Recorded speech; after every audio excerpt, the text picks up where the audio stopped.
Sorry sorry sorry, ఇది నా room అనుకున్నాను. ఇది నీ రూమే. మరి మీరు ఎక్కడున్నారేంటి? నీకోసం వెయిట్ చేస్తున్నాం. లగేజ్ ఏమైనా పోయిందా? మా ఇమేజ్ పోయింది. విడిదింట్లో అంతా నువ్వు తాగోడ చేస్తున్నావు అంటే నమ్మలేదు, కానీ ఇప్పుడు కళ్ళారా చూసాక నమ్మక తప్పట్లేదు.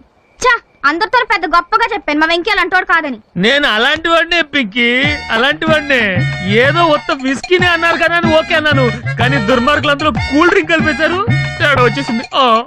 పదవే, తాగుపోతుంది మనకు మాట్లాడి. పింకీ ఇంకేం చెప్పద్దు, రేపు పెద్ద ఫోన్ మాట్లాడిస్తాను, నువ్వేం చెప్పాలనుకున్నా ఆయనతో చెప్పుకో. అంత పెద్ద శిక్ష వేయకు పింకీ, నేను తప్పు చేశా, మహాపాపం చేశా, నాకు ఇంకొక అవకాశం పింకీ. వెళ్ళి ఇంకో 4 కూల్ డ్రింకులు తాగొస్తావా? తాగడానికి కాదు, మానేయడానికి అవకాశం. కానీ అంకుల్ కి మాత్రం ఈ విషయం చెప్పదు పింకీ, నువ్వు ఏం చెప్తే అది చేస్తా. ఏం చేస్తున్నావు?